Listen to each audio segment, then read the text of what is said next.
Dare nuove sfide ai tempi della pandemia. Noi le raccontiamo con la voce dei protagonisti. Vincenzo Lovino conduce Insieme Idee e Persone ogni mercoledì e giovedì sera dalle 21 su Serenissima TV. Benvenuti ad un'altra puntata di Insieme Idee e Persone. Ecco, ringrazio il pubblico, innanzitutto gli amici a casa di ieri, perché nonostante la partita, la Juventus, perché c'è ancora qualcuno che tifa Juventus, una battuta ovviamente, abbiamo raggiunto uno share notevolissimo, tantissime telefonate, gli argomenti sono stati molto interessanti e sono emerse due problematiche, due argomenti che evidentemente affronteremo ancora oggi. Parleremo, è inevitabile, di Draghi, del governo nuovo, delle prospettive di questa, passatemi il termine, ammucchiata di partiti che si sono fino a ieri odiati, ma si sa, la politica è così, che adesso si accusano fra di loro di aver cambiato atteggiamento quando quello magari che accusava prima aveva fatto altre cose, anche in contrasto con quello che aveva detto una settimana prima. La politica è un po' così, quindi bisogna che ci adeguiamo, non è il mondo delle relazioni che abbiamo ogni giorno, è un mondo in cui spesso i cambiamenti sono imprevedibili ma allo stesso tempo possibilmente previsti. Quindi vado subito a dirvi che, come sapete, non siamo solo sul canale 15 Serenissima TV, ma siamo anche in diretta a Facebook, ecco qua il nostro, grazie alla nostra regia, il nostro tutorial su Insieme delle Persone TV, pagina Facebook, c'è la possibilità di vedere esattamente, cliccando sulla diretta, guardate qui c'è proprio una finestra apposita grigia, eccola qua, basta schiacciare, premi la diretta, guarda la diretta e c'è esattamente quello che succede qui in studio in tempo reale, quindi senza con uno sfasamento di 15-20 secondi, direttamente poi su YouTube abbiamo anche questa possibilità, la possibilità di guardare anche su YouTube, quindi chi non ha Facebook ma vuole guardare su YouTube abbiamo anche la diretta YouTube. Quindi veramente siamo dappertutto, quindi non ci sono sconti, non ci sono alibi, chi non è in grado di guardare sulla televisione c'è anche Facebook e YouTube. Ecco, ricordiamo agli amici a casa che voi sapete che in questo periodo c'è un po' una rivoluzione sui segnali digitali terrestri, il famoso DTT, c'è un po' in atto una rivoluzione, quindi sono state un po' riassegnate le frequenze, quindi canale 15, se non lo vedete, risintonizzate il decoder, quindi andate, prendete la manina, cioè anche se abbiamo una manualità ormai non siamo più abituati, andate sull'automatico e andate direttamente a risintonizzare i canali in maniera tale che poi il 15 si riposiziona automaticamente. Bene, mentre i nostri ospiti si stanno organizzando e sereno e microfonando, direi che possiamo sicuramente presentarveli, ecco magari prego i nostri ospiti di sedersi tranquillamente. Vi presento la professoressa, dottoressa naturalmente Patrizia Burra, che è gastroenterologo, direttore dell'unità trapianto multiviscerale di Padova, ritengo. Buonasera, benvenuto. Buonasera. Buonasera, benvenuta. Abbiamo poi Alberto Mantoman, che è coordinatore Forza Italia Buonasera. Giovani Venezia. E grazie per l'invito. La famosa e prestigiosa poltrona che scotta, la poltrona dei giovani. È sempre un onore. Grazie, grazie per la disponibilità Mantoman. E poi abbiamo invece Fabiano Barbisan, appena arrivato, tempo reale, consigliere regionale del Veneto, Lega. Benvenuto, bentornato. Buonasera. Barbisan. Ecco, e poi in collegamento invece via Skype abbiamo veramente il piacere di avere la dottoressa Elisa De Berti, che è vicepresidente della Regione Veneto, nonché assessore affari legali, lavori pubblici, infrastrutture e trasporti, ovviamente della Lega, o meglio, come si dice in gergo, la vice di Zaia, perché così sintetizziamo. Senta, la dottoressa... Buonasera, buonasera a tutti. Buonasera, grazie della sua partecipazione. Ecco, lei ovviamente... parliamo del tema trasporti, in questo momento mai come in questo momento dove si parla di recovery plan, dove il 5 Stelle è stato attaccato duramente per aver, come dire, diciamo, speso male i soldi più verso il reddito di cittadinanza, più verso come dire, debito cattivo, invece magari tante cose che possono essere fatte per le infrastrutture e per le, diciamo, cose durevoli, quindi come possiamo capire e organizzare l'aspetto scuola per il Veneto. sempre nell'ambito dei trasporti Beh, ovviamente. sì, sì, guardate, per quanto riguarda la scuola, noi abbiamo di fatto preparato il piano per il rientro dei ragazzi a scuola ancora a novembre, ancora prima che venisse emanato il DPCM che stabiliva che il ritorno a scuola sarebbe stato sostanzialmente alle condizioni della didattica, parte didattica a distanza e una parte in presenza.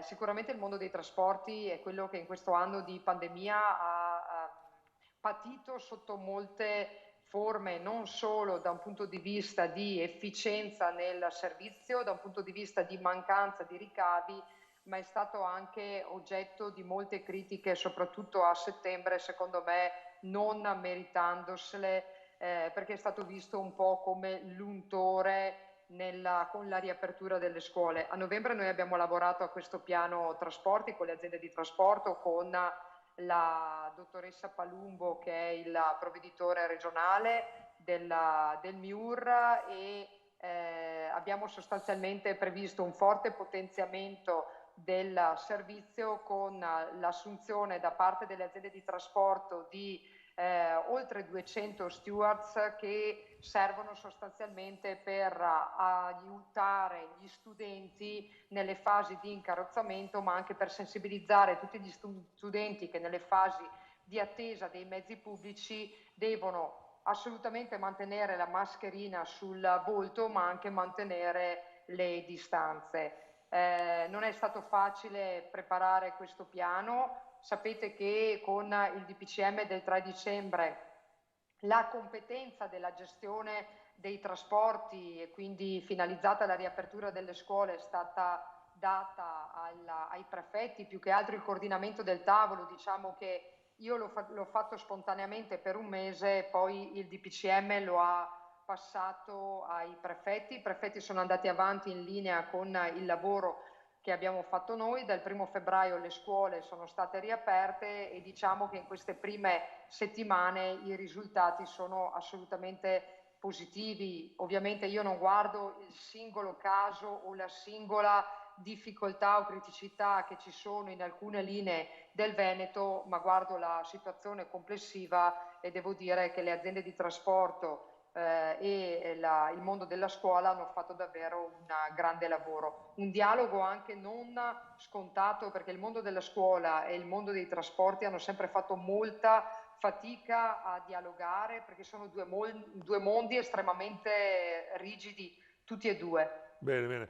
Ecco, da questo punto di vista complimenti. Senta, Assessore, fra l'altro si parla di ammodernamento delle linee ferroviarie. So che avete approvato un progetto per l'ammodernamento della linea Belluno-Venezia. Ecco, ci vuole un po' raccontare quali sono le cose in cantiere, visto che usiamo questo termine in maniera appropriata.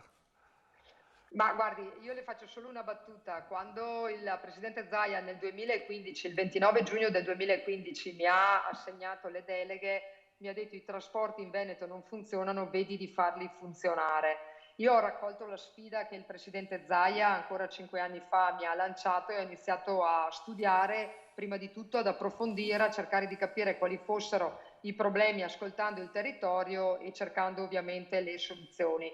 In questi anni abbiamo ottenuto che Rete Ferroviaria Italiana inserisse nei propri piani di investimento l'elettrificazione dell'anello del Bellunese, quindi vuol dire Conegliano, Vittorio Veneto, Ponte nelle Alpi, Belluno, Feltre, Montebelluna, Castelfranco, insomma una bella fetta di elettrificazione che porterà sicuramente ad un miglioramento del servizio ferroviario, soprattutto perché da giugno la linea da Venezia a Belluno sarà completamente elettrificata, i lavori sono sostanzialmente in conclusione, mentre da Belluno a Montebelluna i lavori sono ancora in corsa. Però questo che cosa vuol dire? Che sostanzialmente da giugno ci sarà la possibilità di togliere su alcuni treni, poi ovviamente in maggio li presenteremo ed entreremo nel dettaglio, la rottura di carico a Conegliano, quindi ci sarà la possibilità di raggiungere Belluno senza dover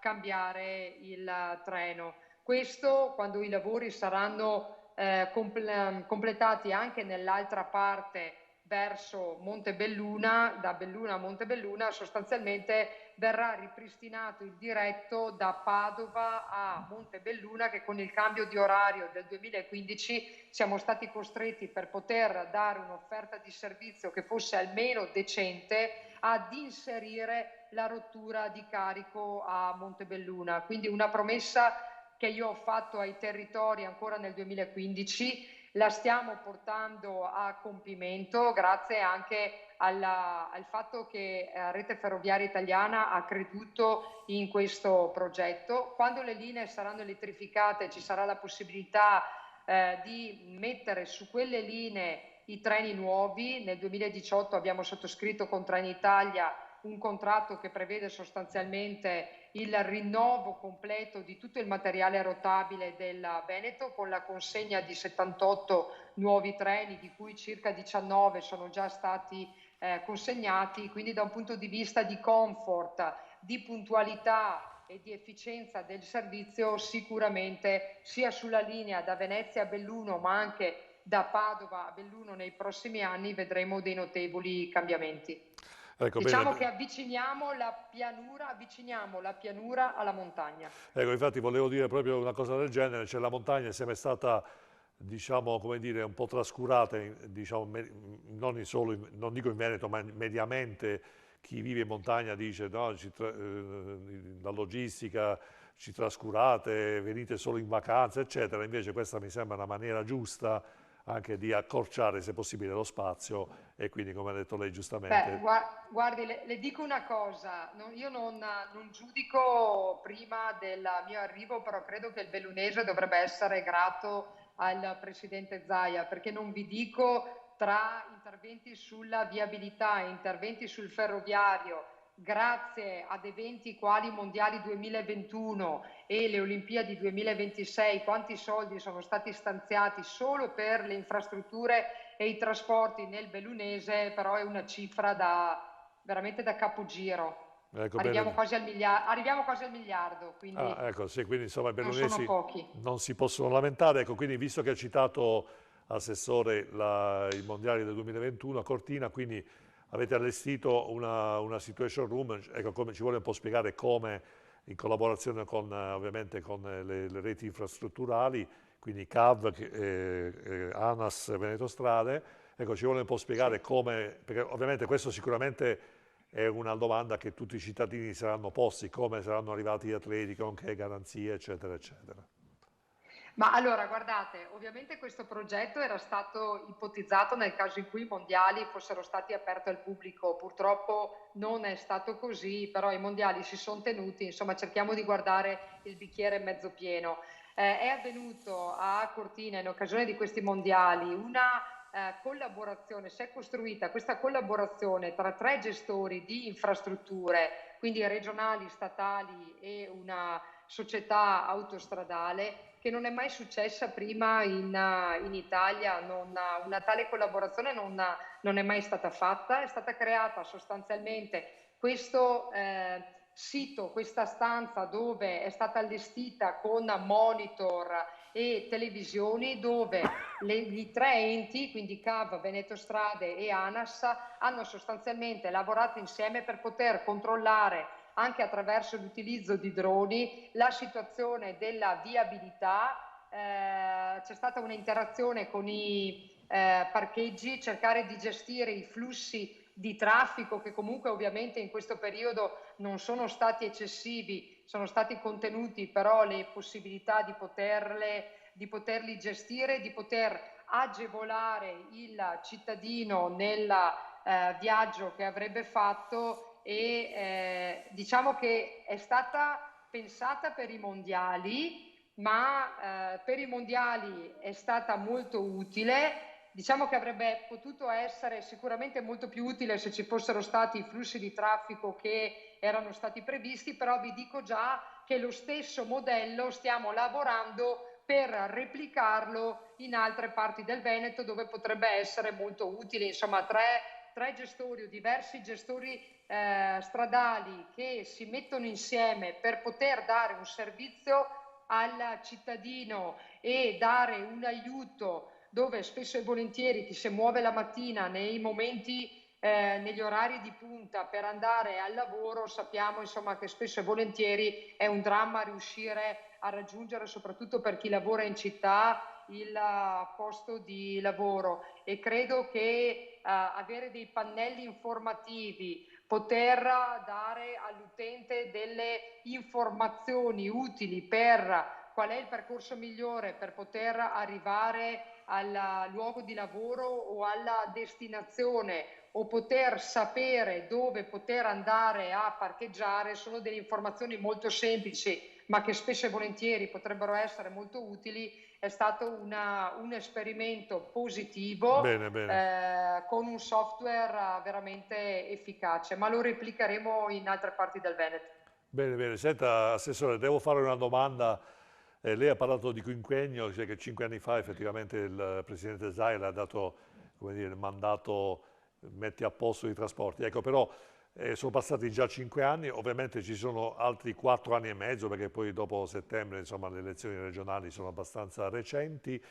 Ecco, che cosa, sinceramente, come assessore, come donna, come uomo, come donna, pardon, veneta, che cosa le piacerebbe realizzare nel settore degli autotrasporti, nel settore dei trasporti, per migliorare e per efficientare il Veneto stesso?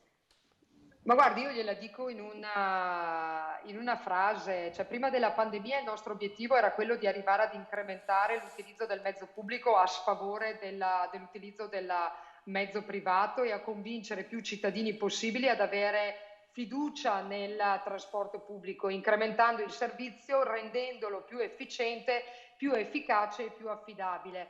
Adesso purtroppo siamo in un momento dove dobbiamo recuperare gli utenti che abbiamo perso, però non rinuncio alla sfida veramente di investire ancora nei trasporti per poter dare la possibilità ai veneti, e uno dei progetti simbolo del Veneto è il biglietto unico che ho assolutamente intenzione in questo mandato di portare a casa, per poter dare un servizio veramente di qualità a tutti i cittadini veneti e potergli dare la possibilità di scegliere di lasciare la macchina in garage la mattina e di potersi muovere con un servizio di trasporto pubblico, ripeto, efficiente ed efficace. Ecco, magari ipotizzando anche, visto che comunque si parla tanto del recovery plan, magari con una veste ancora più green, visto che comunque Sì. il recovery plan sembra che ci imponga una grossa fetta di investimento anche in questo settore, quindi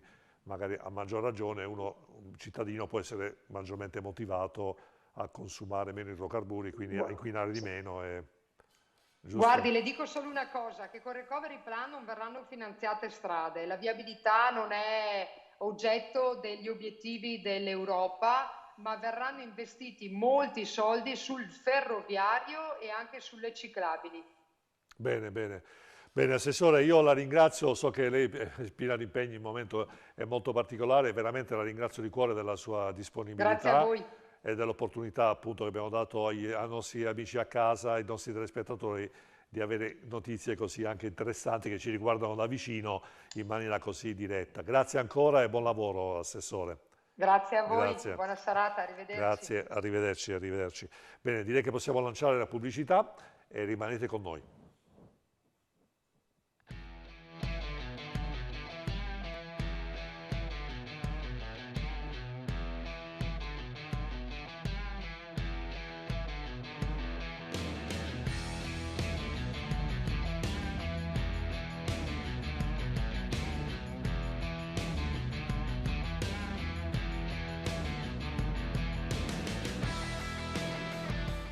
Queste infinite distese di campi, i filari dei vigneti che si perdono a vista d'occhio.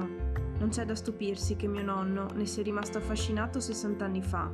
Ha trasformato una vecchia latteria in un caseificio, quel posto che adesso tutti noi chiamiamo casa, fedele ai gesti semplici delle nostre tradizioni.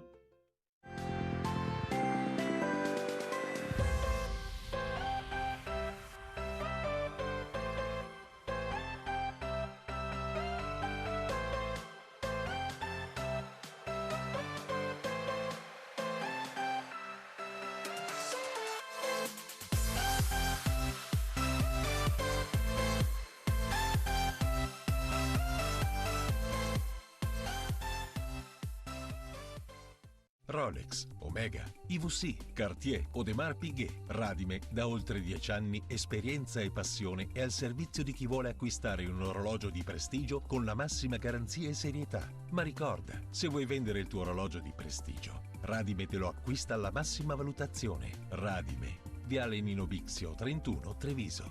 Radime.it.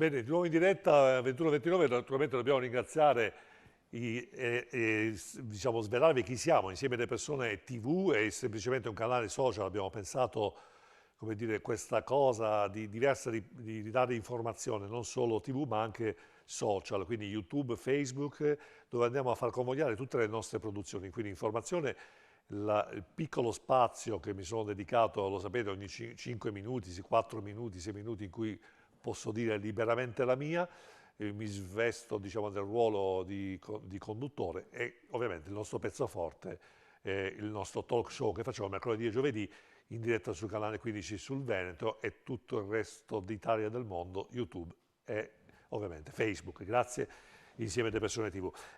Allora, Mantovan, prima, fuori onda, eccomi qua, mi rimetto in linea, fuori onda parlavamo del fatto che comunque una cosa che è venuta fuori anche ieri, parlando con gli ospiti, che manca effettivamente un'opposizione forte, cioè noi eravamo abituati una volta a un Movimento 5 Stelle che faceva quell'opposizione anche un po', diciamo, come dire, con rappresentazioni talvolta accese, però questo consenso trasversale, tutti buttati da una parte e dall'altra, a parte le due estremità, Fratelli d'Italia, mi pare la sinistra, la Bonino, tutti finiti nel calderone dell'appoggio a Draghi.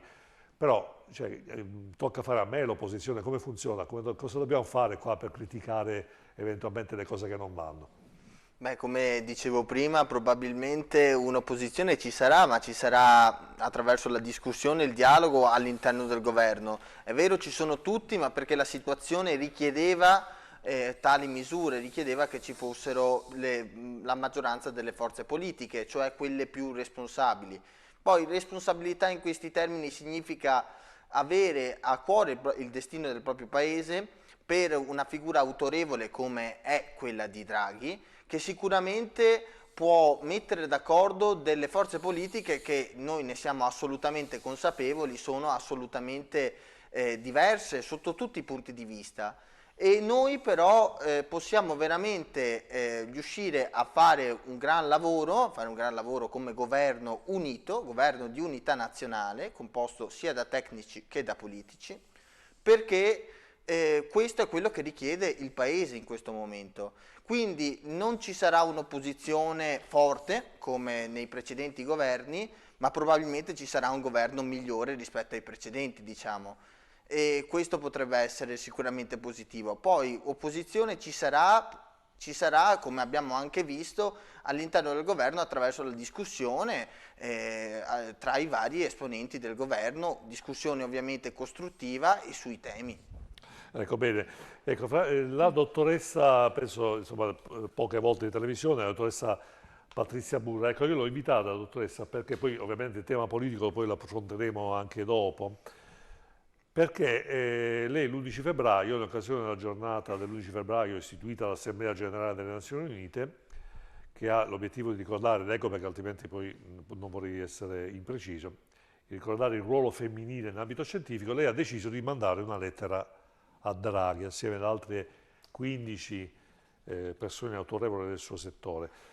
Ci vorrebbe raccontare un po' come mai, con quale obiettivo ha deciso di mandare questa missiva? Sì, diciamo che per spiegare ai telespettatori un po' come si è costituito questo gruppo, qualche anno fa è partita l'iniziativa da una di queste docenti, la professoressa Albini, che ha voluto valutare in Italia quante docenti nell'ambito medico-biomedico avessero un livello di, si chiama H-index, un termine tecnico, superiore a 50. È un termine che viene usato per fare un calcolo tra le pubblicazioni scientifiche e quante volte queste pubblicazioni scientifiche vengono citate. Questo cut-off di 50, che è abbastanza alto, ha selezionato alcune di noi in ambito medico e biomedico. Ci siamo riunite con l'intento semplicemente di identificare delle capacità scientifiche di persone coinvolte quindi nella ricerca, nella didattica, nell'assistenza. Alcuni di noi sono infatti medici, e da qui ci riuniamo ora in maniera telematica su argomenti specifici e su interventi specifici. Quindi l'occasione di avere il nuovo presidente che stava esplorando, quindi il professor Draghi, persona, come è stato appena detto, preparata e quindi anche molto sensibile agli aspetti così di qualità, se vogliamo, e di cultura anche nel mondo scientifico. Abbiamo pensato semplicemente di segnalare l'esistenza e la disponibilità da parte nostra su qualsiasi problema che potesse essere di nostra competenza, in particolare su quello che riguarda la salute, la medicina in particolare nel dettaglio, ma anche nel contesto Covid, se potessero esserci degli apporti scientifici da parte nostra. Quindi abbiamo semplicemente dato la disponibilità al professor Draghi. Benissimo, ecco, poi approfondiremo ancora. Ecco, voglio ricordare, perché ovviamente questi argomenti sono quanto mai attuali, e molto c'è da dire anche sul discorso della ricerca, perché ahimè in passato forse lo Stato italiano non ha destinato forse esatto. troppi fondi alla ricerca, e oggi ne paghiamo un po' le conseguenze. Però vi ricordo 049 63 11 11 per chi volesse chiamare da casa. Voi lo sapete, mi fa molto piacere se chiamate, nel senso fare domande ma anche fare osservazioni. Non dovete essere per forza fare la domanda geniale, anche di dire la vostra mi interessa, può essere oggetto di approfondimento anche con gli ospiti. Se avete piacere, nella diretta Facebook, che come sapete è sfasata di 15-20 secondi rispetto a quello che succede qua, in diretta potete scrivere il vostro commento, noi lo leggiamo, lo possiamo approfondire, può essere uno spunto un'occasione di approfondimento. Barbisan, lei viene a un'esperienza importante nel mondo agricolo, fatalità. Proprio ieri abbiamo parlato e non se ne parla, cioè questa è la cosa tragica, non se ne parla della crisi strutturale, cioè dal mio punto di vista, che il Covid ha semplicemente scoperchiato il vaso, ma evidenziando problematiche ormai incancrenite, passatemi in termini anche se non sarebbe giusto dirlo in questo contesto.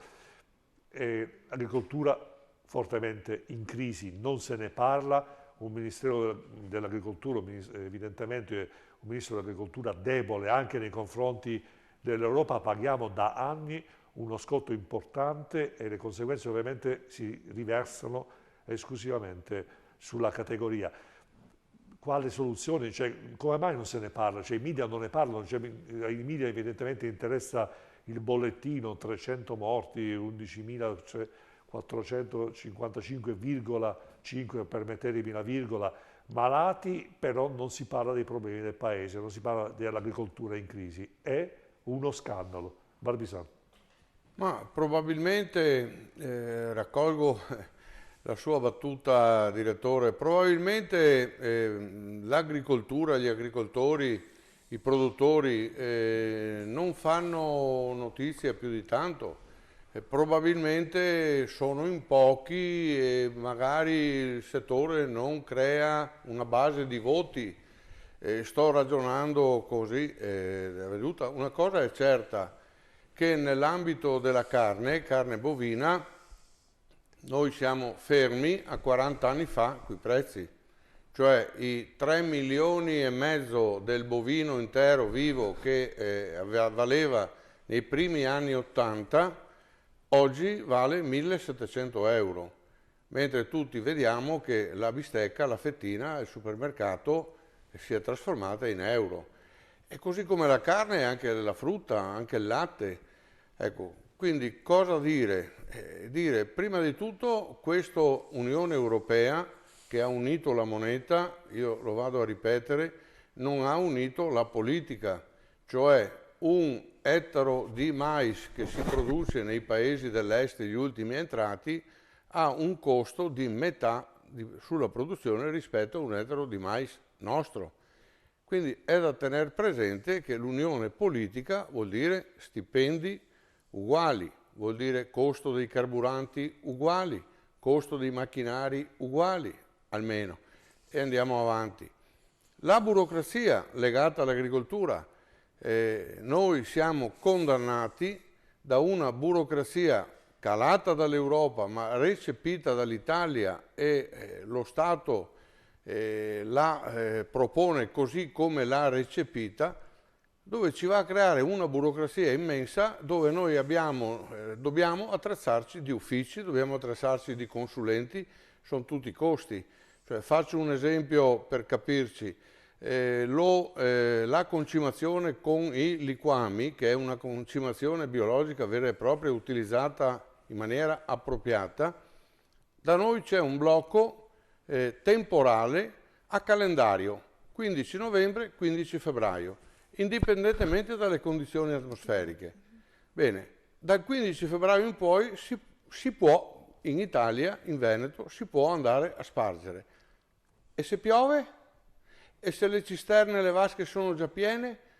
Cioè, quello che da noi succede, in Francia non succede. In Francia succede che quando c'è la necessità e le condizioni atmosferiche lo permettono, gli agricoltori fanno il loro lavoro. Dopodiché scrivono, segnalano e propongono agli uffici di competenza un documento dove come si è svolta, i tempi nel quale si è svolta l'operazione. Quindi noi siamo una casella molto debole in questa Europa. Parliamo di PSR dove al posto di portarci a casa i valori del 15% arriviamo al 9%. Questi sono dati reali, inconfutabili. Quindi ci manca un 6% abbondante, quindi oltre quasi tanto quanto la metà che viene lasciato in Europa. Senta, Parmesano, ma poi in effetti lei ha detto una cosa interessante che riguarda poi tutti i prodotti agricoli, perché poi ricordiamocelo che questo riguarda il pomodoro, cioè magari al contadino prende 10 centesimi al chilo, arriva al banco delle zucchine per esempio adesso, che insomma noi che facciamo la spesa, hanno il sistema di allarme perché ormai sono in una specie di teca come diamanti, cioè 4,50 € al chilo. A me piacerebbe sapere quanto gli danno al contadino che magari si alza alle 4 di notte ecco, cioè, questa è un'ingiustizia. Perché più importante ancora è sapere da dove arrivano, perché non è mica detto che arrivino dalle nostre serre, dai nostri orti, dai nostri agricoltori, possono arrivare da altri paesi. Perché tocco questo tasto? Perché noi siamo in discussione, prima si parlava dei 5 Stelle, con il presidente della Commissione Agricoltura della Camera, l'onorevole Gallinella, che ha creato un'altra volta un mostro nell'ambito della tracciabilità dei disciplinari di tutela e quindi del marchio italiano per andare a salvaguardare un prodotto italiano rispetto a prodotti esteri, cosa che fanno negli altri paesi. Piccola differenza, siccome siamo in una Europa unita, se il marchio lo propone e viene utilizzato secondo la proponente pubblica, quindi Ministero, Regione, pubblica, possono entrare altri paesi, basta che rispettino il disciplinare di produzione. Questo vale per tutti i prodotti, ortofrutta, carne, latte, formaggi, tutto. Qual è la proposta viceversa nostra da produttori? La proposta è già provata e sperimentata. Il pubblico propone il marchio, un logo, insomma un qualcosa di distinguibile. Creiamo come privati un consorzio di tutela, il consorzio si crea il regolamento per metterlo in atto, dopodiché ci pensa il consorzio a fare la tutela che altri prodotti da altri paesi non arrivino. Io penso di averla spiegata in maniera banale. È impossibile farla capire alla Commissione Agricoltura della Camera. Ecco, a proposito di questo, Parmisano, chiediamo adesso un parere anche a Mantovano. Questo amore, ecco, innanzitutto grazie a regia, 049 63 11 11 se volete chiamare, volentierissimo parliamo di un tema scottante come quello dell'agricoltura, che ci riguarda da vicino, perché il cibo sano, tutelato e regolamentato è importante anche per la nostra salute. Però ecco, questo amore viscerale per l'Europa, no? Questa voglia di omogenizzare i prodotti, Mantovano, questa voglia diciamo, di essere, come dire, poi sentiamo Barbisano ovviamente in base anche alla sua esperienza, questa non è preoccupante. Vabbè, apro la parentesi e dico PD europeista, adesso anche il Lega si è messo a fare un po' l'avvicinamento, però vabbè, è un avvicinamento, come dire, aperto, usiamo questo termine, strumentale anche all'esigenza politica di creare un governo con Draghi. Ecco, però questo, effettivamente per anni abbiamo sentito questa cosa, omogenizziamo i prodotti, la mozzarella massile, non importa che sia italiana, anche se li fanno a Beirut, è la stessa cosa, passatemi il termine. Ecco, quindi come mai abbiamo sempre avuto questo atteggiamento che non abbiamo mai voluto o saputo, come ha detto Barbisano, difendere bene le nostre prerogative enogastronomiche? Io penso che sia un problema più di applicazione delle normative europee, perché sicuramente il consigliere Barbisano ne sa più di me su questo argomento, io non mi occupo di agricoltura, però... però comunque lei a livello internazionale ha esperienza di esperti...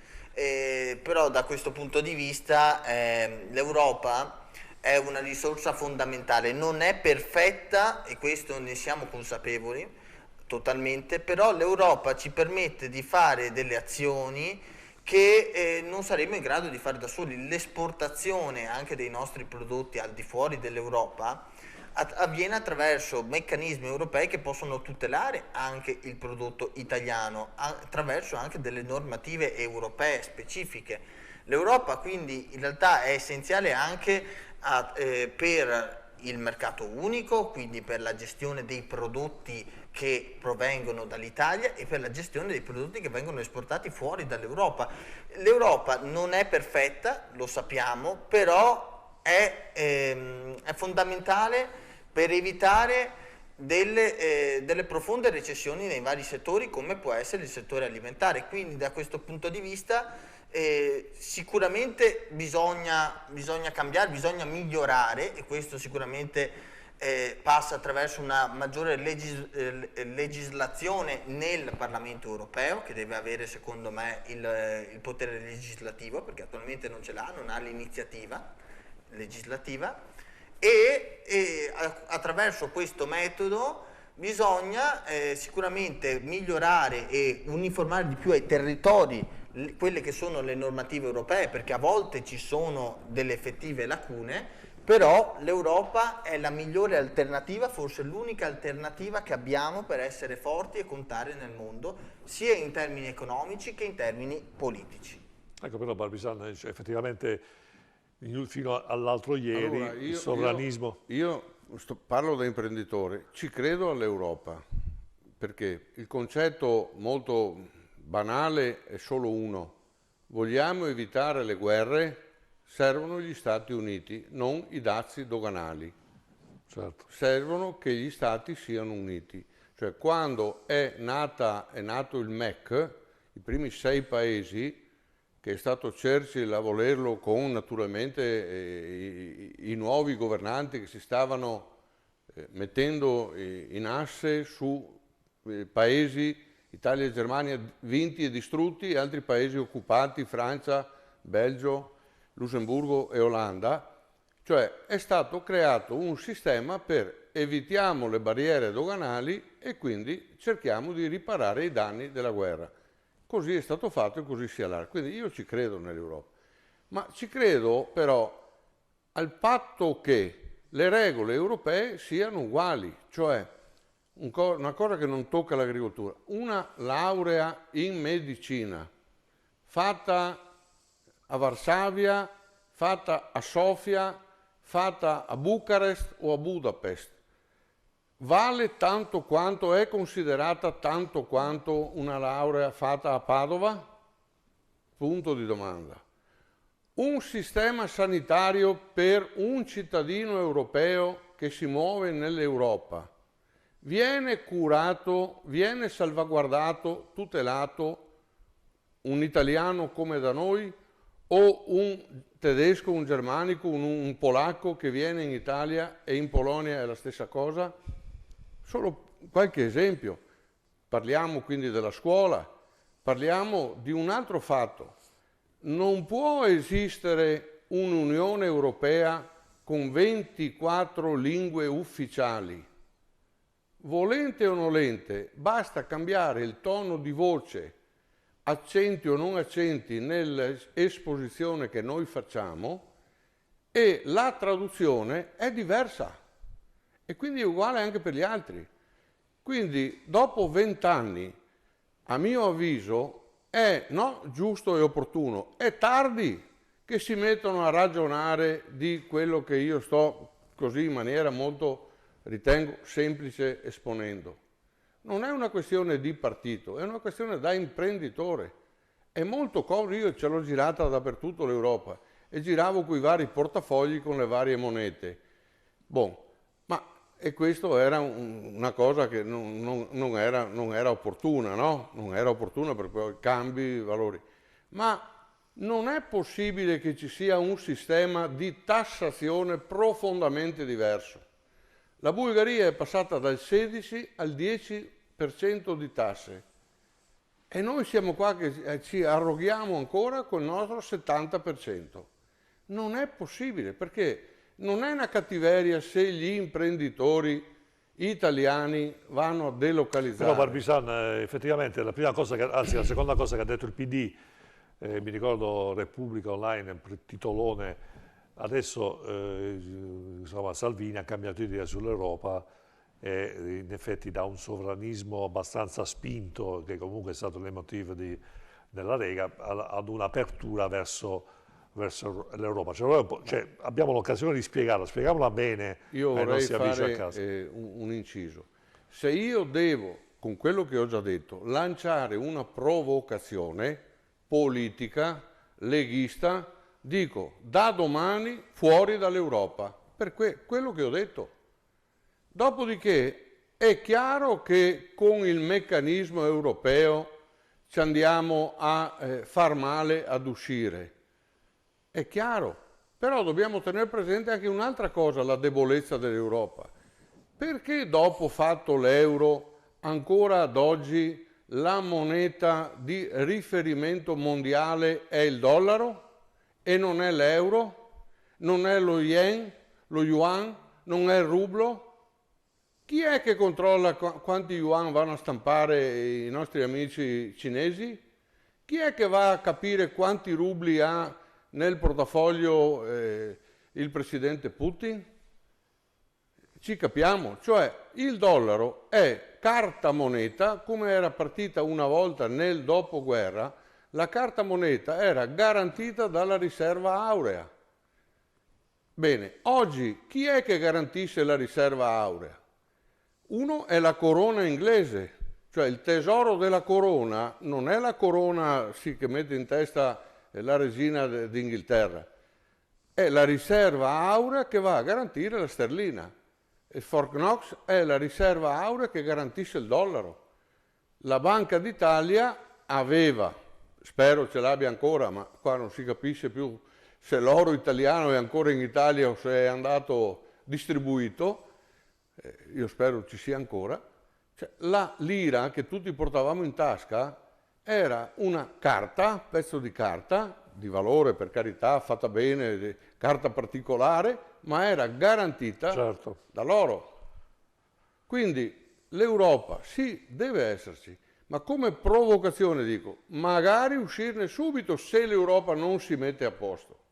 Cioè dobbiamo essere competitivi, realmente, con la lingua, con le leggi, con i valori.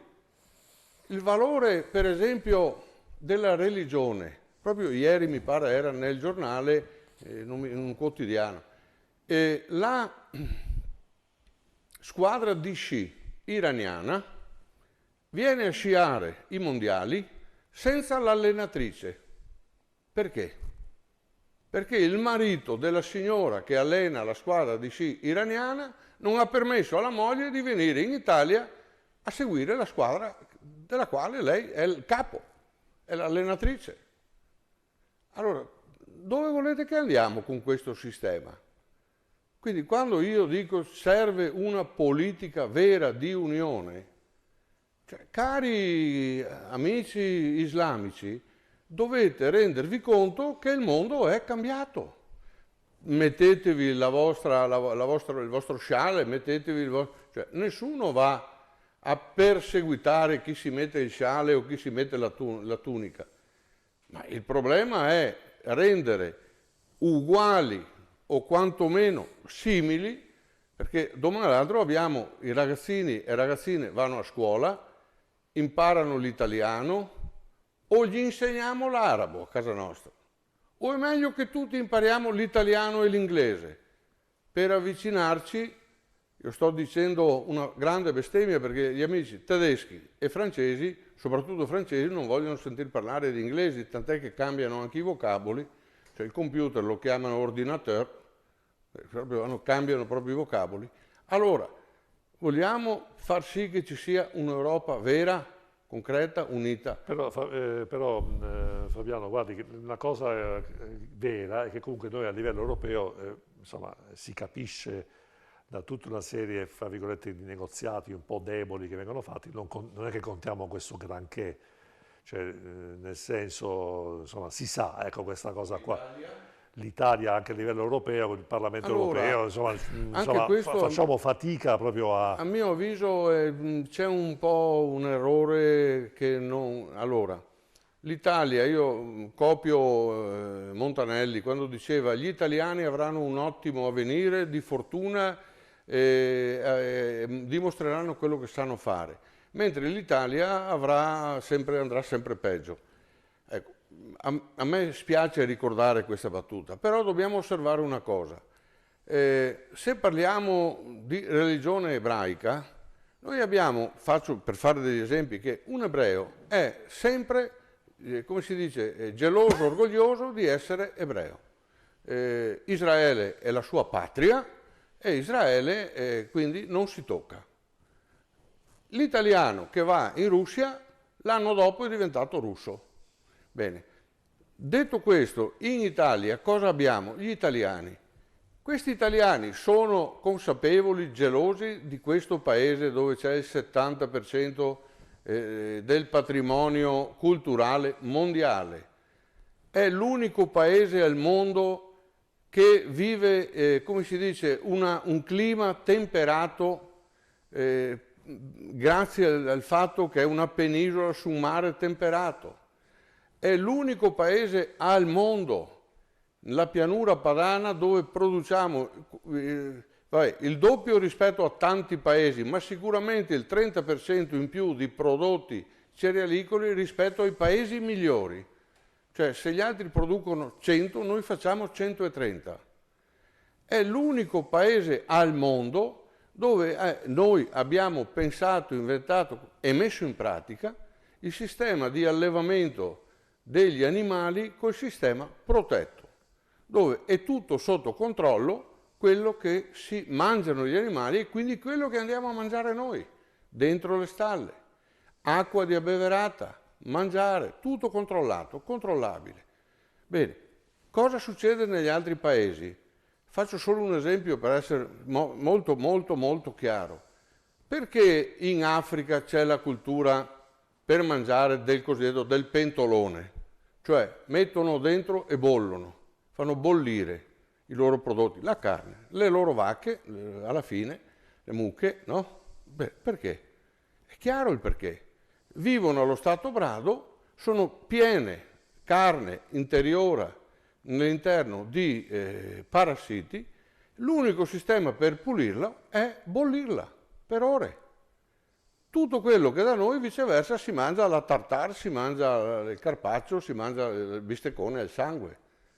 Perché? Perché è stato fatto, pensato, organizzato e costruito in maniera diversa, per darci il meglio del meglio. Anche questo è un sistema che nasce da noi, tra l'altro in Veneto. Il Veneto produce il 50% della carne bistecca che si produce in Italia. E quindi non è spiegabile, visto che siamo deficitari come Italia del 50%, Com'è che la carne estera, che ha meno controlli, estera intendo europea anche, che ha meno controlli della nostra, ci viene propinata, venduta a pari prezzo. Bene, bene, allora magari approfondiremo ancora questo aspetto molto interessante. Ricordiamo 049 63 11 11 per chi volesse chiamare da casa, fare una domanda o fare un intervento. Ecco, diciamo che sicuramente Barbisano ha detto una cosa che ci riguarda da vicino, la qualità della nostra vita, che dipende anche da scelte organizzative. Ecco, a proposito di questo, dottoressa Burra, abbiamo parlato prima un accenno alla ricerca, no? Quindi quando io ho detto forse in passato avremmo dovuto fare un po' più di ricerca, lei ho visto che annuiva con la testa, quindi sicuramente mai come in questo momento di emergenza Covid abbiamo pagato, abbiamo capito diciamo, le carenze di sviluppo sulla ricerca non fatte evidentemente negli anni precedenti.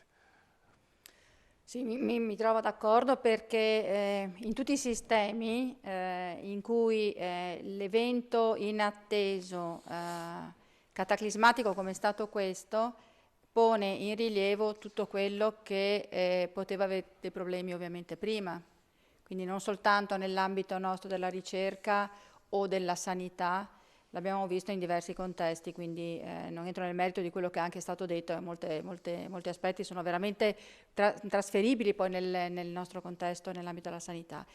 La ricerca è un aspetto fondamentale per la crescita di qualsiasi paese.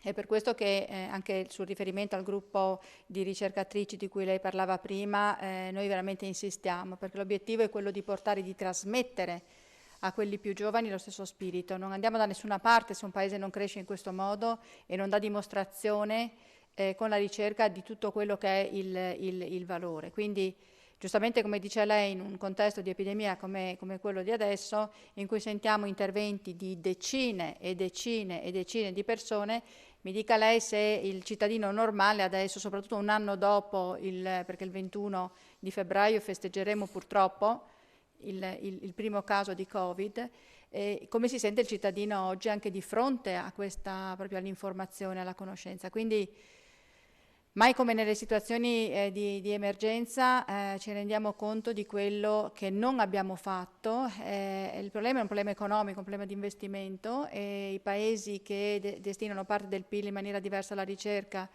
non sono sicuramente il nostro. Peraltro nella doppia attività che faccio, perché oltre a medico sono anche prorettore all'Università di Padova, quindi presso l'Ateneo, e vedo come un rettore illuminato come il nostro rettore ha deciso veramente di spostare in questi 6 anni del suo mandato notevolmente l'attenzione sulla ricerca. La destinazione di fondi non si può parlare soltanto in termini teorici, quindi l'esempio è di una settimana fa in cui c'è stato il CDA del nostro Ateneo, che ha destinato 14 milioni di euro per il dottorato di ricerca. Quindi ecco, nel confronto che si sentiva prima anche di altri paesi, è vero, la stessa cosa probabilmente non solo non succede in altri paesi europei, ma è probabile che non succeda in molte università del nostro paese. Quindi abbiamo molto da lavorare. È vero che la parte economica sottostante è quella di riferimento, però è anche il modo proprio di credere nel risultato, quindi investire, credere nell'investimento, e su questo io porto veramente come esempio il nostro Ateneo, perché vivendolo ancora di più dall'interno, oltre che come medico e universitario, ho visto cosa vuol dire insistere e credere nei giovani, perché sono loro, come l'abbiamo fatto noi quando eravamo più giovani andando all'estero, perché ognuno di noi è rimasto all'estero per anni e anni prima di poter raggiungere le posizioni che abbiamo adesso, ma dobbiamo investire e credere nella ricerca, sicuramente. Ecco, dottoressa, lei ha parlato di estero. Ecco, per quale motivo poi spesso i giovani vanno all'estero? Perché si sente, ecco, magari qualche risultato anche eclatante nell'ambito della ricerca fatta da qualche medico, da qualche professionista, e puntualmente all'estero c'è sempre la frase: ecco sì, perché io sono riuscito a fare quello che sto facendo, quello che sono riuscito a ottenere. Se fossi stato in Italia non avrei fatto, non avrei potuto, non mi sarebbe stato permesso. Quindi c'è anche questo aspetto, come vogliamo chiamarlo, burocratico, organizzativo, che impedisce anche ai nostri giovani di valorizzarsi in Italia. Diciamo che abbiamo un sistema abbastanza complicato nella progressione anche di carriere in ambito universitario, nell'ambito della sanità lo stesso, quindi per giovani che vogliono sicuramente, che hanno questo desiderio anche di crescere a passo con i tempi, perché a passo con i tempi ci può essere questa esigenza di ricercare un centro che sia all'avanguardia. Però devo anche dire che comunque, a mio avviso lo spostamento, parlo della mia disciplina, quindi parlo nell'ambito della medicina, io trovo che sia fondamentale comunque che nella fase di crescita, di formazione, dopo la scuola di specialità, ad esempio nel nostro contesto, anche prima se uno vuole fare il dottorato di ricerca, è importante andare in un altro paese, vedere delle realtà diverse. Possono essere gli Stati Uniti, può essere l'Inghilterra, può essere la Germania, comunque dobbiamo andare dove dobbiamo trovare qualche cosa di più per poi riportarlo nel nostro paese. Io credo nel ritorno.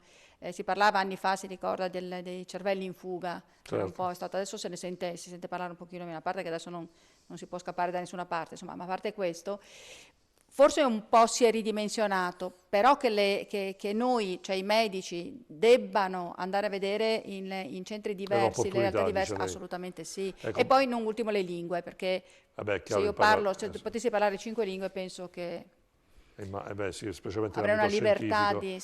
Però Mantovano quando diceva che la cosa è un po' finita, diceva no, sì, cioè molti giovani oggi vanno via lo stesso, mi pare. Sì. Magari non sono rientrano però, rientrano. La fuga è un po' diminuita. Magari non sono più i cervelli di una volta, nel senso magari sono meno scientifici, sono più basici, camerieri, gente, geometri, insomma gente purtroppo più basica a livello professionale, senza offesa ovviamente, però comunque questa fuga continua, cioè noi facciamo andare a scuola, gli diamo delle prospettive zero e poi alla fine questi ragazzi giustamente si laureano e dicono cosa faccio? Io mi sono laureato in geologia, per esempio un mio amico laureato in geologia è andato a lavorare in Australia e non ha trovato posto qui in Italia, quindi anche questa è la cosa un po' anomala, no? Cioè la coerenza con il proprio progetto di studi, cioè ho studiato da ingegnere, vorrei fare quello, invece talvolta mi trovo costretto a dover fare qualcos'altro oppure devo andare via, devo andare dal sud al nord, quindi ci sono queste anomalie. Ecco, voi giovani, ecco, come vivete, come soffrite questa situazione? Allora, c'è da dire, sicuramente le nostre università ci formano molto bene e questo è sicuramente attrattivo per quanto riguarda l'estero, perché ci formano su delle professioni a volte anche molto specifiche, tecniche, che magari sono professioni che in Italia sono appena nate, con pochi posti di lavoro, solo le massime eccellenze in Italia possono trovare lavoro su questa professione e anche quando trovano lavoro su professioni magari anche consolidate, quali la ricerca, un ricercatore in Italia guadagna molto meno rispetto a un ricercatore negli Stati Uniti o in Gran Bretagna ed è per questo che si va all'estero e già i posti di ricercatore in Italia sono pochi, all'estero sono anche di più e soprattutto noi molto spesso siamo più formati, cioè siamo formati meglio rispetto alle persone che si formano all'estero. La nostra formazione è eccellente. Aggiungerei anche una cosa, che noi italiani siamo mediamente abbastanza intelligenti rispetto al panorama. Voglio dire, quello che voglio dire è che siamo creativi. Abbiamo una buona formazione in generale su tutti gli ambiti, è una formazione anche professionale, magari un po' più carente sul punto di vista linguistico, però la lingua, soprattutto come diceva lei, per diciamo quelli con una formazione un po' meno formazione rispetto a quella universitaria, la si impara sul posto, non è sicuramente un problema, basta avere diciamo, le nozioni di base. Che ci adattiamo facilmente. Ci si adatta, noi siamo anche bravi ad adattarci e siamo più bravi però secondo me degli altri ed è per questo che all'estero siamo ricercati. A Londra, anche appunto per parlare dei lavori un po' più umili, è ricercatissimo il cameriere italiano. È considerata... ci sa fare. Ci sa fare il cameriere italiano. Lei però, Mantovano, insomma, so che è destinato comunque agli studi, a una carriera internazionale, però ecco, se avesse di fronte a sé un ragazzo italiano del sud oppure del centro Italia, gli direbbe di andare all'estero o di aprirsi un'attività in Italia o di fare i concorsi pubblici, cosa gli direbbe? Allora, è molto interessante questa sua domanda, anche perché un problema che ho tirato fuori, mi ricordo tempo fa, e mi arrivarono parecchie persone a fare i complimenti per aver tirato fuori questa tematica, perché non viene spesso tirata fuori nel dibattito pubblico, cioè la tematica per esempio degli studenti, dei giovani del sud e del centro Italia che vengono a formarsi al nord Italia con la speranza che al nord Italia possano trovare lavoro e poi vanno all'estero pure loro, perché insieme a loro, noi che ci formiamo direttamente nel nord Italia, poi andiamo all'estero. Questo non vuol dire che al sud Italia la formazione universitaria sia più carente, in realtà no, le università al sud Italia sono assolutamente eccellenti. Il problema è che sul territorio dopo non corrisponde, non c'è una risposta in termini di offerta lavorativa, ed è per questo che gli studenti, io ho tantissimi amici, anche colleghi di partito, che studiano a Milano ma vengono da Cosenza, da Catanzaro, da Bari, Foggia e così via. Quindi lei gli direbbe di andare all'estero? Diciamo. Io direi che la cosa migliore sarebbe cercare di creare un'opportunità in Puglia, in Calabria, ma questo spetta alla politica, questo spetta a noi come classe dirigente del futuro, noi, ma la classe dirigente attuale politica deve dare un futuro ai ragazzi nei territori. Diciamo che allora, ieri quando abbiamo parlato c'erano due esponenti del PD, anche autorevoli, insomma un onorevole consigliere regionale, che insomma saluto perché sono persone veramente gradevoli, è emerso un concetto che poi alla fine è tipicamente italiano, non si sa mai la colpa di chi è, no? No, ma qua le cose bisogna migliorarle, no, le cose bisogna intervenire. Chiedo scusa, ma chi c'era al governo fino a giovedì scorso? Cioè, ecco, questa cosa della politica che lascia sempre andare, lascia sempre, tanto l'importante è avere un 50 centimetri di burocrazia, però adesso mi chiedo, Alberto Mantovano ha detto una cosa interessante, però bisognerebbe incentivare i ragazzi a rimanere in Puglia e in Sicilia. Però oggi come si fa ad aprire un'attività di impresa? Cioè chi è il folle, il matto, ma questo valeva anche 6 mesi fa, un anno fa, prima del Covid, che sarebbe disponibile a rischiare capitale, tempo, denaro, formazione in un'attività dove la prima cosa che succede appena apri la partita IVA ti arriva la raccomandata dell'INPS che ti chiede 3.000 euro di acconto dei contributi come amministratore. Quindi parliamo di difficoltà proprio ad intraprendere, perché in Italia negli ultimi 10 anni c'è una demagogia proprio in atto, precisa, una lotta diciamo mediatica contro gli imprenditori. Cioè l'ultimo anno e mezzo l'abbiamo visto proprio l'esploit proprio.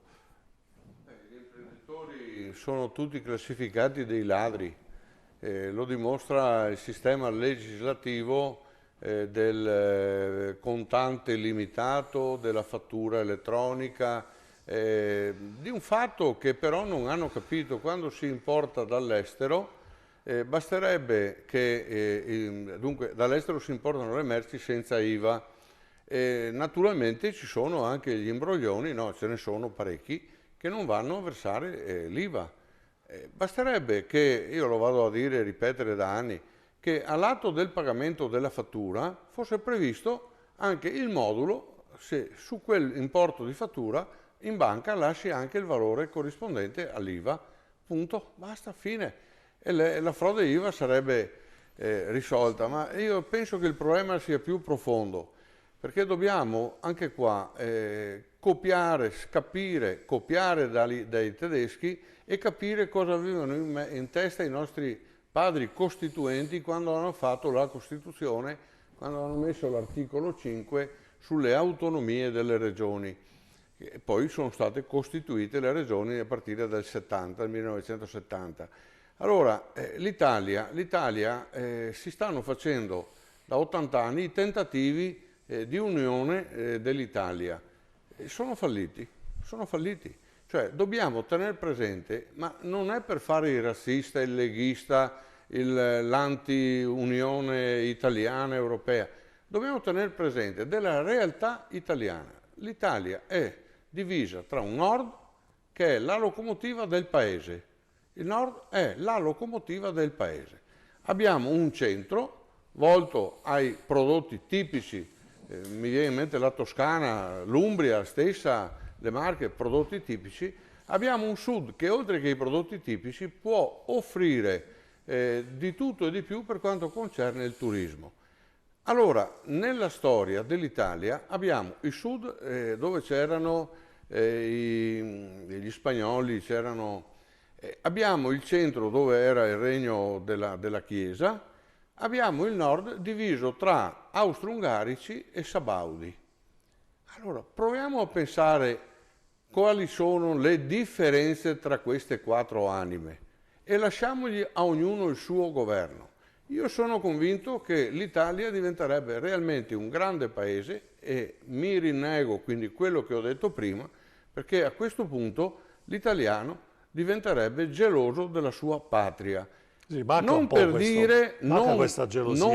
dire che i professionisti del sud rimangano al sud o che i professionisti del nord rimangano al nord o non vadano al sud. No, noi abbiamo e siamo orgogliosi di avere fior di professionisti che vanno a distribuirsi nell'Italia, dove trovano le opportunità, dove trovano le possibilità di fare scuola.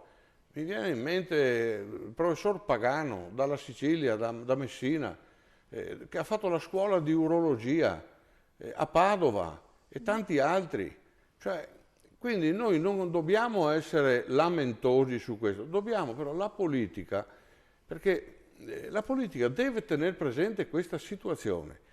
E dico di più, quando la politica è debole, e lo è debole, altre entità prendono il sopravvento. Che vuol dire? La malavita organizzata è un'entità che prende il sopravvento perché manca una politica forte. Tutto il sistema della massoneria, insomma, centri di potere che prendono il sopravvento e finisce tutto con la magistratura. Cioè, il caso Palamara, se ci fosse stato un presidente della Repubblica come Pertini, e non sto parlando di un uomo di destra, come l'avrebbe gestito? Come sarebbe stato? Io mi fermo qua, perché è possibile che il colpevole sia Palamara?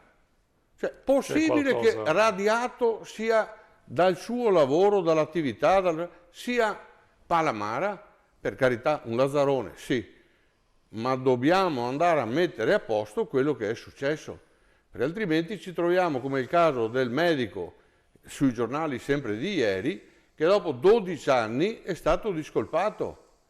E cosa torna a fare il medico? Perché era stato incolpato e faceva morire i pazienti perché gli faceva comodo. Oggi è la notizia del podista nostro, quello dell'Alto Adige, che dopo 12 anni anche lui è stato discolpato e innocente di aver assunto il doping. Cosa se ne fa un podista dopo 12 anni dell'assunzione? 12 anni per un che fa ginnastica. Lo so, effettivamente. Quindi noi abbiamo un sistema deteriorato, abbiamo un sistema putrido e qua la politica deve metter mano. Cioè, è inutile continuare a parlarci addosso. Io purtroppo sono un imprenditore prestato alla politica, ragiono così. Dopodiché lo so, magari le mie dichiarazioni a qualcuno fanno storcere il naso, però dobbiamo renderci conto. Il caso Palamara è un caso eclatante. Consiglio Superiore della Magistratura, presidente è il presidente Mattarella. Minimo andava sciolto e riformulato. Cosa siamo lì? Ancora con gli stessi giudici che giudicano. Quindi la ricerca, i ragazzi, mia figlia lo stesso ha fatto la ricercatrice, dopodiché a casa. Non è possibile che fiore di ragazzi orgogliosi, una laurea, oltre che costo per la famiglia, è un punto di arrivo che rende orgoglio ai giovani. Io ho 3 figli, tutti e 3 laureati, e tutti e 3 orgogliosi, prima il padre che li ha fatti laureare e la madre, ma poi loro sono orgogliosi. Certo. Perché non diamo la possibilità di dimostrare quello che hanno fatto? Assolutamente, una riflessione interessante. Ecco, adesso rimanete con noi qualche istante ancora e poi ovviamente con i nostri ospiti andiamo ad approfondire ancora gli ultimi 20 minuti. Queste infinite distese di campi, i filari dei vigneti che si perdono a vista d'occhio. Non c'è da stupirsi che mio nonno ne sia rimasto affascinato 60 anni fa. Ha trasformato una vecchia latteria in un caseificio, quel posto che adesso tutti noi chiamiamo casa, fedele ai gesti semplici delle nostre tradizioni.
Rolex, Omega, IWC, Cartier, Audemars Piguet, Radime, da oltre 10 anni, esperienza e passione è al servizio di chi vuole acquistare un orologio di prestigio con la massima garanzia e serietà. Ma ricorda, se vuoi vendere il tuo orologio di prestigio, Radime te lo acquista alla massima valutazione. Radime, Viale Nino Bixio 31, Treviso.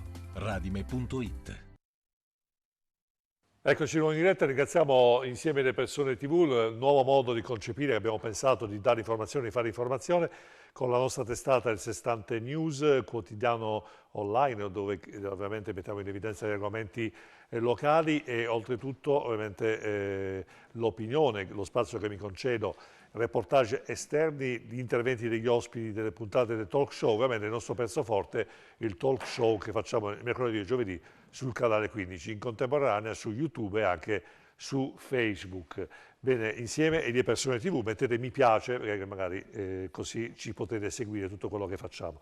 Ecco, dottoressa, abbiamo parlato un po' con dei giovani, ovviamente il contributo di Barbisan, la sua esperienza sia come imprenditore come politico importante e determinante. Ecco, però abbiamo detto i giovani un po' lasciati a se stessi, però ecco una cosa che volevo chiedere un parere come medico. Si parla della carenza dei vaccini, Pfizer, tutti quanti elemosinare col cappello, dammi 10 dosi, no arrivano, sono arrivati in ritardo, dovevi darmene 10, me ne date 9,5.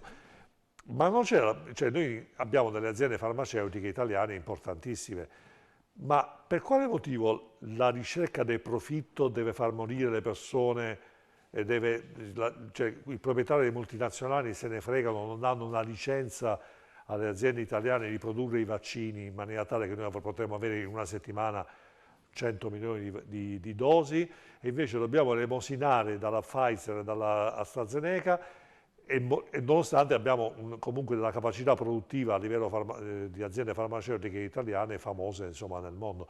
Ecco, perché la speculazione, il profitto va contro l'etica e quindi molte persone purtroppo muoiono anche per questo motivo qua? Sicuramente io non sono un'esperta di questo settore, di questa parte, diciamo, della gestione, se vuole, economica della sanità. E poi non è solo così, è un pochino più complesso, nel senso che la situazione della carenza dei vaccini in questo momento chiaramente dipende dal distributore, però dipende dalla produzione, dipende dalla stima fatta sulle persone che possono aver bisogno del vaccino, dipende da che paese ha iniziato con una strategia fin dall'inizio diversa, quindi ci sono tanti fattori. È difficile in questo momento quindi dare in qualche modo la responsabilità a, mettiamo una sola azienda. Guardi l'Inghilterra ha cominciato male, perché ha iniziato male sottovalutando il rischio dell'infezione, ha pagato molto per questo e adesso è in una fase di recupero perché è il paese al mondo che ha fatto più vaccini. Quindi che cosa è intervenuto? È cambiata completamente la politica che abbiamo voluto fare quindi con i nostri colleghi, effettivamente è la politica che decide in questo senso. La disponibilità dei vaccini, a un certo punto Moderna non c'era più perché? Perché l'America ha deciso di utilizzare Moderna e di utilizzarlo per il suo paese, che è un paese enorme. Quindi è chiaro che all'inizio della vaccinazione in Italia l'unico vaccino disponibile che fosse pronto e che fosse distribuibile era quello di Pfizer. Quindi gli elementi sono diversi. Non posso pensare, forse io sono su questo una sempre molto ottimista, non posso pensare che venga concesso che ci siano delle aziende in questo momento che possano approfittare della salute dei cittadini, non lo voglio pensare. Sicuramente in 24 ore abbiamo sentito anche per la nostra regione la possibilità di poter avere dei vaccini, poi una marcia indietro perché la Pfizer dice no, non le do a te come regione, le do al paese, quindi le do alla nazione.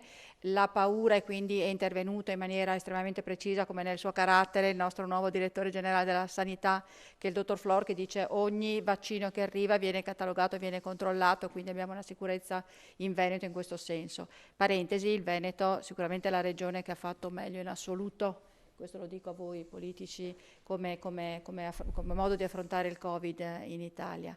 E anche oggi abbiamo avuto una riunione questo pomeriggio con la Regione Veneto che si è già organizzata per fare la vaccinazione, una categoria che a me sta molto a cuore, quella dei trapiantati di fegato, e così, in maniera così strutturata, così organizzata, è veramente la prima regione d'Italia. Quindi ho spostato un po', se vuole, la sua domanda, però le ripeto, può darsi che io sia troppo ottimista, ma alcuni valori, come prima mi hanno detto, possono emergere le difficoltà in un momento difficile, può anche essere vero il contrario. Quindi in una regione piccola come il Veneto io penso che queste realtà locali, parlo anche dell'ospedale di Padova, si sono dimostrate per quello che avevano accumulato come capacità organizzativa. Quindi non sarei così pessimista come lei. Ecco, senta, dottoressa, io ovviamente approfitto della sua competenza e le chiedo qual è secondo lei il vaccino migliore, cioè come la vede rispetto a perché in effetti il cittadino vede solo i nomi, non capisce, dice AstraZeneca, Sputnik, quello indiano, quello cinese, cioè non si capisce niente alla fine poi. Diciamo che le posso dire quello che è la mia conoscenza, ripeto, non è il mio campo di conoscenza, però hanno creato le due grandi famiglie, diciamo, di vaccini, sono i primi due che si basano su un sistema che viene chiamato RNA.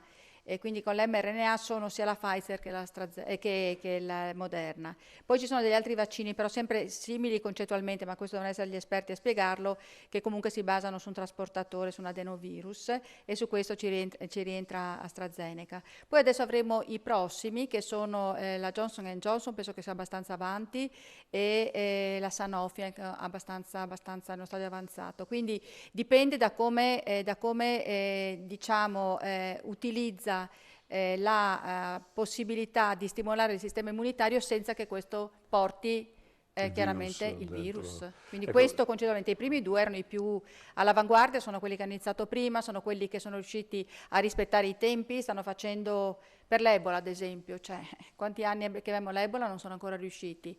L'epatite C, visto che parliamo di una cosa di tutti i giorni, prima di riuscire ad avere un farmaco contro l'epatite C che è stato registrato nel 2014, ci sono dietro 25 anni di studi, di ricerche in tutti i paesi più importanti del mondo, l'America in primis. Quindi il virus è subdolo, quindi porto l'esempio, senza parlare appunto del Covid o dell'Ebola, dell'epatite C, in cui abbiamo visto milioni e milioni di persone affette nel mondo e morire nel mondo. Quindi il virus purtroppo è un microrganismo piccolo ma terribile. Ecco, senta Barbisana, lei il discorso che l'ho detto della ricerca del profitto, magari un po' di qualche, perché è una prassi, cioè molte aziende farmaceutiche producono dei farmaci su licenza di case madri importanti che detengono, come dire, la ricetta di produzione, usiamo questo termine semplice per far capire a casa. Invece qua sui vaccini tutti quanti con le mani così, perché vogliono evidentemente sfruttare, io ragiono da imprenditore, sfruttare il momento e guadagnare i soldi, però evidentemente qua parliamo di vite umane, l'etica mi sa che qua un po' se ne va a strabenedire. No, praticamente ribalto l'esempio, o meglio lo rifaccio con le mascherine. Non ci ricordiamo più. Cioè, quando ci è capitato tra capo e collo il virus e il Veneto l'ha sperimentato il 26, mi pare, di febbraio, 21. Qua a Voe Uganeo, qua vicino. 21. 21, la dottoressa suggerisce 21. Tra il 21 e il 22. 22. Sì, ecco. sì. Non avevamo le mascherine. Cioè, ci siamo trovati, io sono in commissione sanità e quindi qualche dato me lo ricordo, cioè, ci siamo ritrovati senza i presidi minimi di salvaguardia, i camici, i guanti, andavano a ruba.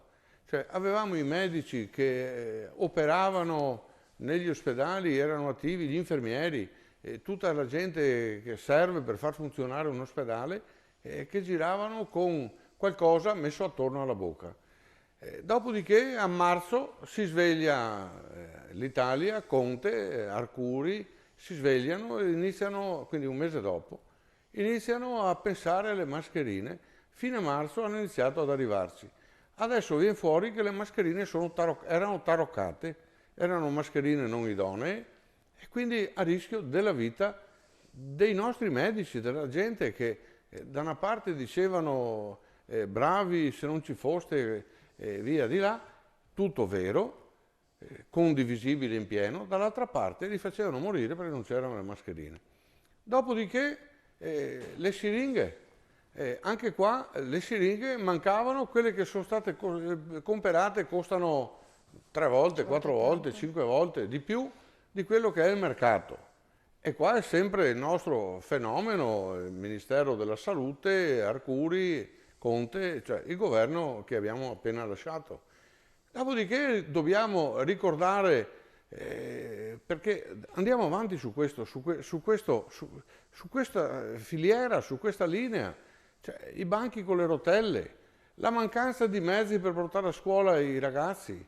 Cioè, invece di spendere i soldi per portarli a scuola e sistemare i banchi in aula, questi qua si inventano di andare a spendere 380 milioni a prendere un qualcosa che rimarrà nella storia come la stupidata più grande. In mezzo a tante altre cose mi fermo qua.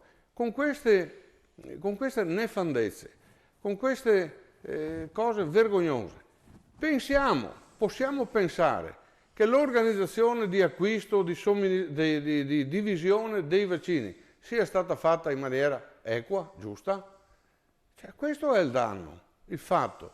Questi qua se ne sono fregati dell'Italia e degli italiani. Hanno pensato alle provvigioni milionarie, hanno pensato a distribuire un qualcosa che si è dimostrato inefficace, a rischio dei... Quanti ne sono morti? 300 medici? 391. Quanti? 391. 391 medici morti. Cioè, vuol dire la non salvaguardia di chi andava a curare la gente ammalata.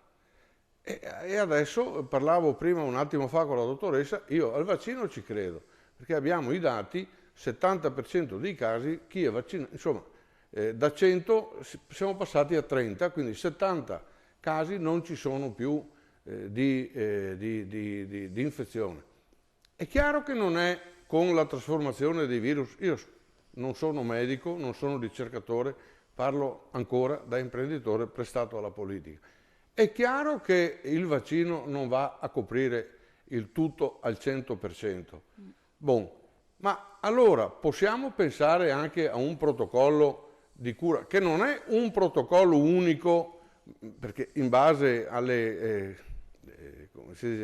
bisogni, alle necessità, all'aggressione, agli organi, cioè, ma oramai con migliaia, ne abbiamo 10.000 in Veneto, possiamo pensare che c'è un qualcosa che uno insomma ci va vicino e cura la gente?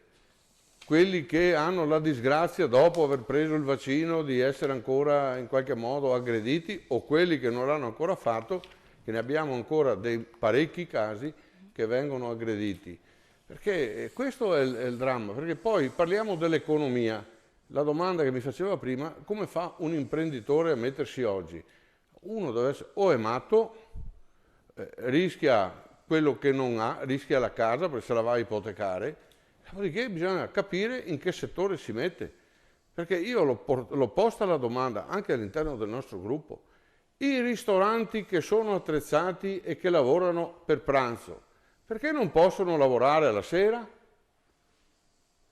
Questo è possiamo vendere i gratta e vinci là, le lotterie nei tabacchini, nei tabaccai e le sale gioco lì sono chiuse. Dopodiché mancano milioni, per carità sono vizi, ma allora dobbiamo decidere, le chiudiamo per legge così come sono state aperte, altrimenti facciamoli lavorare.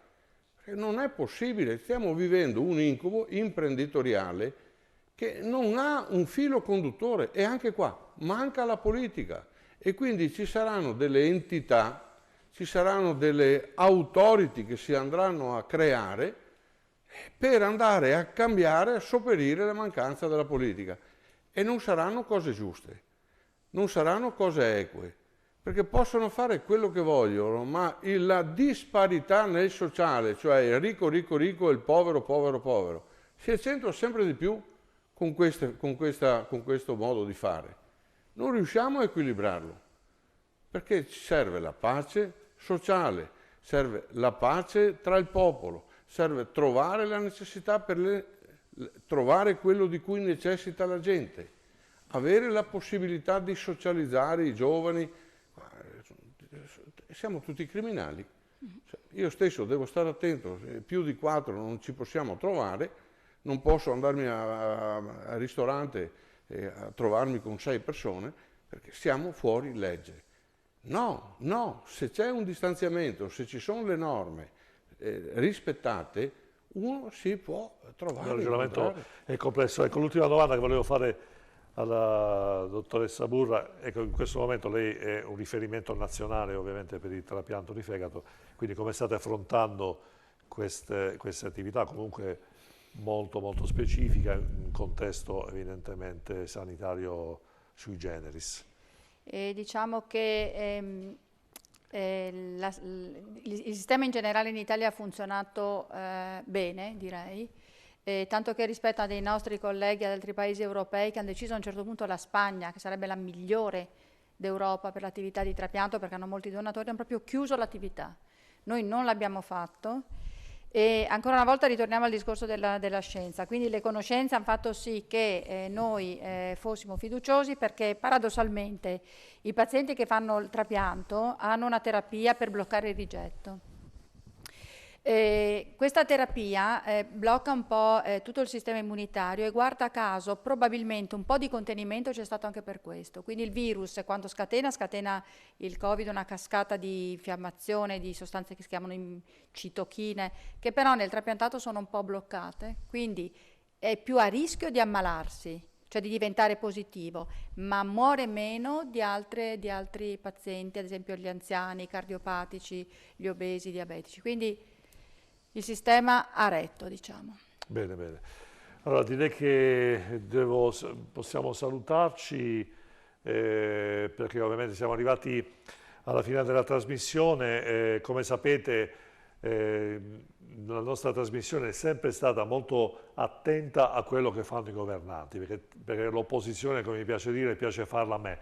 È chiaro che come testata giornalistica e come trasmissione talk show dobbiamo andare a cercare il pelo nell'uovo, non in quello che fa il governo, ma in quello che potrebbe fare meglio e potrebbe fare più velocemente. Questo sarà lo scopo, diciamo, anche delle discussioni che affronteremo nelle prossime settimane. La nostra trasmissione andrà avanti fino a giugno, anche luglio, le prime 2 settimane, quindi un impegno costante per cercare di capire come si evolverà. Vogliamo anche noi sapere come verranno spesi non i soldi del Recovery Fund, ma i nostri debiti che genereranno ovviamente il Recovery Plan, e quindi credo che sia legittimo parlarne anche in circostanze come queste, come il nostro talk show.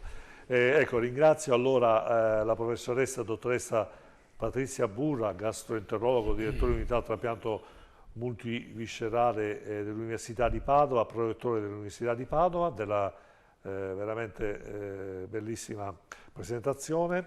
Alberto Mantovan, coordinatore Forza Italia Giovani Venezia, e ovviamente Fabiano Barbisan, consigliere regionale del Veneto della Lega.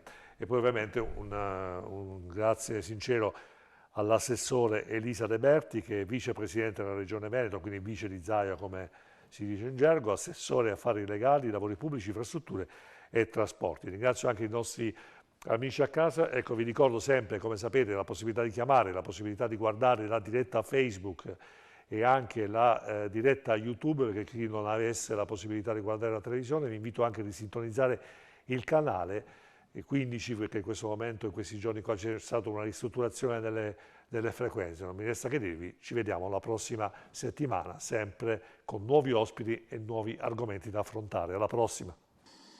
Non c'è un po' la macchinazione, non c'è una politica scarsa.